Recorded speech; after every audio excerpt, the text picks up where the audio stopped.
Welcome to the last part of our recipe of oven fried chicken.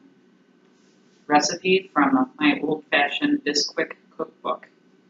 Anyway, I wanted to let you know I did turn the chicken. It took a little bit longer.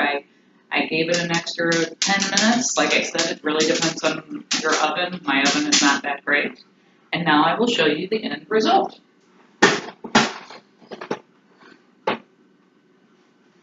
This is the oven fried chicken. Notice how it's a brown. I didn't want to cook it too much. Towards the end of the wing, you can see it's getting really dark there. So it's time for it to come out.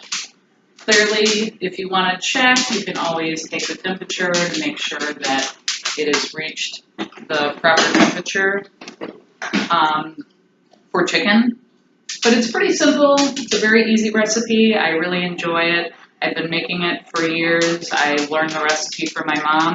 Like I said, it used to be on the side of our Bisquick box of how we used to make pancakes, but they removed it. Thankfully, I still have the recipe. Thank you for watching our video, and I hope to share more with you soon. Thank you.